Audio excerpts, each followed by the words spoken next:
Yo, what's good YouTube? What's good everybody? It's your boy Johnny Finesse. Welcome back to the channel, and today we got another Jimmy Highroller video. How one mistake changed the entire NBA. If y'all like this video, make sure y'all give it a thumbs up. Make sure y'all hit that subscribe button. And with that being said, let's get into it, man. Let's get into it. This is Anthony Carter, a former NBA player that you've probably never even heard of. Never heard of. Played 13 seasons in the league and averaged about 5 points per game. And back in 2003, Anthony made a mistake that changed the entire course of NBA history. What did he do? In 2003, Anthony Carter played for the Miami Heat. Look at the who were quality. struggling at the time, but managed to Look draft at a young, you seen the quality? That was like 180p. talented guard by the name of Dwayne Wade. Going into the 2003-2004 NBA season, Anthony was on a decent-sized contract with the Heat, a contract that spanned from 2000 to 2004. But before the start of the season, Anthony and his representation needed to file paperwork to opt into the one remaining season of his contract. They forgot to do this. Anthony Carter's agent was supposed to fax a notification to the Miami Heat stating that Carter would be exercising his player option for the upcoming season. But he never did this. And because of this, Anthony's contract was completed, he didn't return to the Heat the next season, and the Heat no longer needed to pay Anthony the $4 million he would have received if he remained on the team. Now, in terms of NBA money, $4 million ain't that much. But that extra $4 million cleared the Heat's cap space from $7 million to $11 million, which was enough for them to go out and sign Lamar Odom. Lamar went on to have a stellar season with the Heat that year, but his biggest contribution to Miami did not happen on the court, because in the following season the Heat flipped Lamar Odom for a different big man, a guy you've probably heard of before, named Shaquille O'Neal. And with Shaq pairing up with a young and rapidly improving Dwayne Wade, the Heat would eventually win an NBA championship in the following season. Anthony Carter forgetting to fax over his contract agreement to the Miami Heat directly led to them winning a championship. But that's a crazy chain of events. That's a dead-ass crazy chain of events right there. The impact of Anthony's forgotten fax does not end there, because the Heat traded Lamar Odom to the Lakers, where he became Kobe Bryant's right-hand man and was a critical component to a Lakers squad that won back-to-back championships. Championships that solidified the legacy of Kobe Bryant. All of this because an NBA journeyman you've never even heard of made one mistake. But wait, there's more. With Shaq's massive contract bloating the Heat's payroll, the team decided to trade Shaq in February of 2008 to the Phoenix Suns for an equally expensive Shawn Marion, who they flipped the following season for another equally expensive Jermaine O'Neal. I mean, at this point, it's like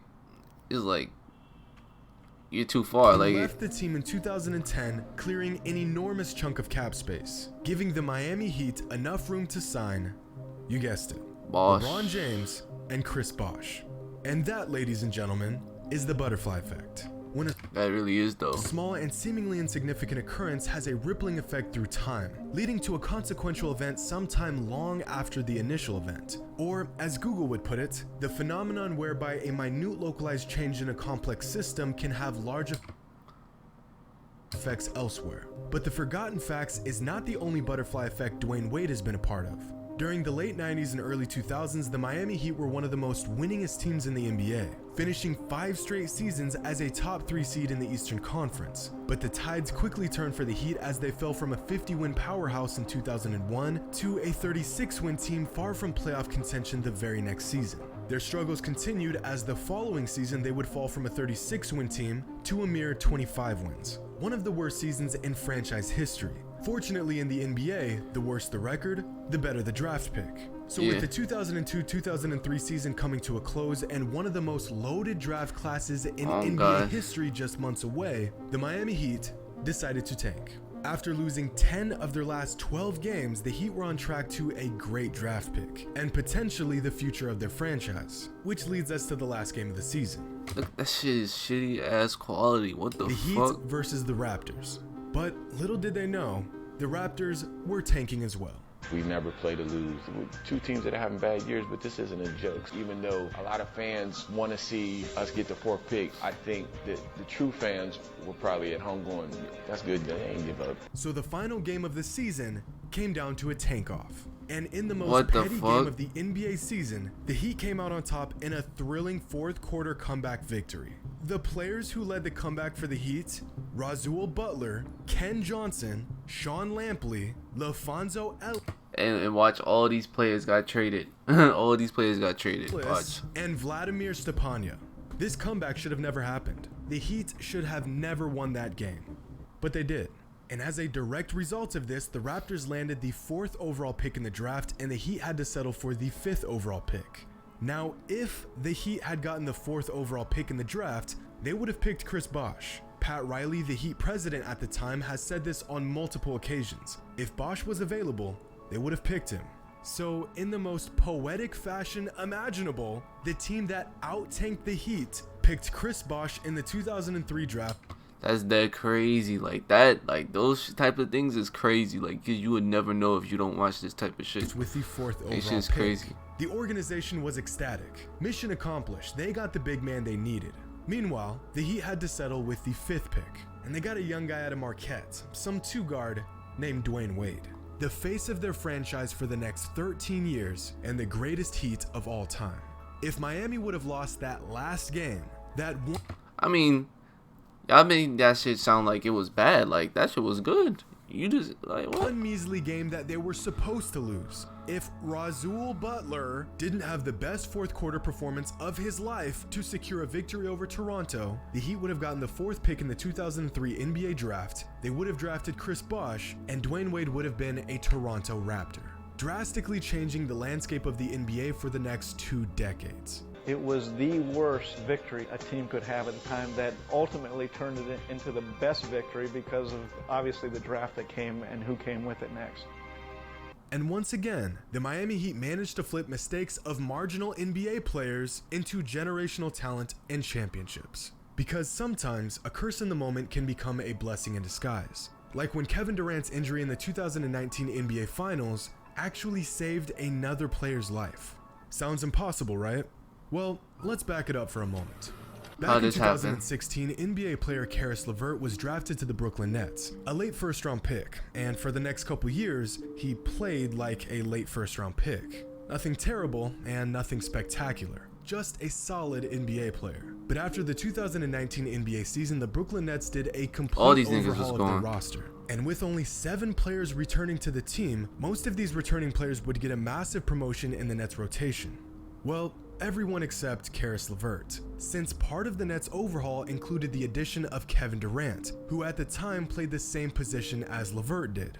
But wait, in the 2019 NBA Finals, Kevin Durant had a season-ending injury. In fact, he would miss the entire following season as well, and the Nets knew this. So Caris got a huge boost in minutes and was given a more aggressive role on offense. Until he made the most of it by having by far the best season of his entire career. But while Caris was putting up great numbers hoping to keep his role, the Nets only saw his trade value increase each and every day.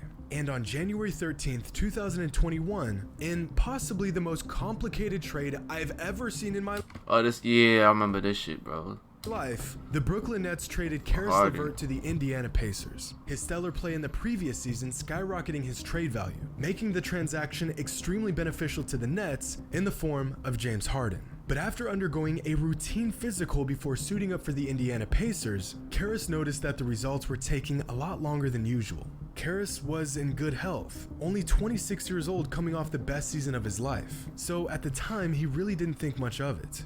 During LeVert's physical, they discovered a small mass on his kidney. They found that mass on his kidney because of that trade. Trade may have saved his life.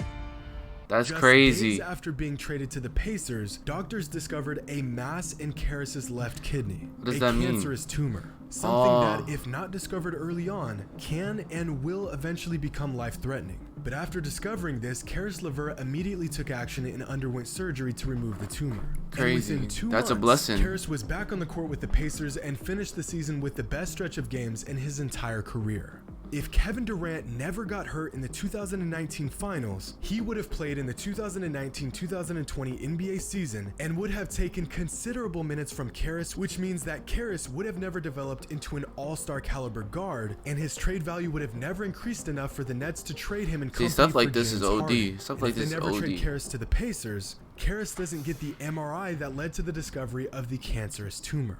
A series of unfortunate events that somehow led to the best conclusion possible. But as crazy as these butterfly effects are, there's one butterfly effect that has completely shaped the entire history of the NBA for the last 55 years. One decision that has created the NBA we see today. This is George Mikan. For those who are unfamiliar, Mikan is the OG NBA GOAT. Before Jordan, before Bird and Magic, before Kareem and Julius, before Wilt and Russell, there was George Mikan. To give you some perspective, George Mikan played an entire NBA career, retired, and was inducted into the Basketball Hall of Fame before Wilt Chamberlain even played his first NBA game. It doesn't get more OG than this. And during Mikan's time in the NBA, he was the big man of the league. 6'10", 245 pounds in the 1940s, which is pretty much like being 8 foot 2 inches tall and 370 pounds in today's league. He dominated the post and paved the way for a league controlled by bigs. And after he retired from the NBA, he continued to stay active in the basketball world, becoming the head coach of his former team, the Minneapolis Lakers, which he quickly discovered wasn't a great fit for him. Damn.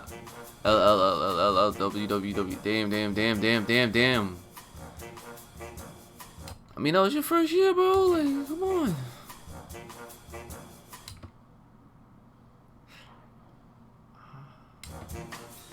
But a decade later, a new basketball league arose. A league that would rival the NBA, called the American Basketball Association. Or, as you may know it, the ABA. The first commissioner of the ABA, the legend himself, George Mikan. And with his newfound position, Mike immediately set out to make big changes. A new red, white, and blue basketball, the slam dunk contest we all know and love today, embracing a playground-like style with more flair than the NBA ever had at the time. Mikan also introduced a completely new aspect to the game. The single most revolutionizing change the game has ever seen.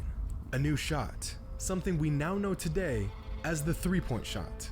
At the time, this was seen as a bit of a gimmick, a cheap trick to draw more attention than the NBA. Not many players took this change seriously. Steve Jones was the league leader in three-point percentage that first season, the world's first sharp shooter. He made 23 threes throughout the entire season. A guy named Ben Warley was a top 5 three-point shooter that season. He made 0.7 threes a game. The shot was so new and experimental that players had to be reminded that regardless of how far you shoot the ball, it was still a three-pointer. Doesn't matter if it's 22 feet out or 60 feet out. But the fans loved it, and slowly ABA players embraced the change and discovered the power of the long ball. But the NBA was not on the same page, refusing to add the gimmicky shot to their game. For years, while ABA players were splashing it from deep, NBA players were sticking to the tried and true inside game. But in 1976, the two basketball worlds came together when the NBA and ABA merged, with the NBA adding the top ABA teams to their league and also adding some of the ABA's gimmicks. The dunk contest became a staple of the NBA's All-Star Weekend, the NBA became a more flashy, above-the-rim league, and eventually, they added the three-point shot. A shot that has taken over the NBA and has led to some of the most memorable and incredible moments, was created by a man that set the gold standard for post players. George Mikan lived in the paint, and yet it was his foresight and innovation that gave us the long ball that dictates the game today. A shot that George Mikan never even considered taking in his day. The original big man, a man who was born nearly 100 years ago, changed the game more than anyone else ever has. And that's the butterfly effect. When one person's actions spur a series of events that lead to something much, much bigger. Hope you all enjoyed, and as always, until next time.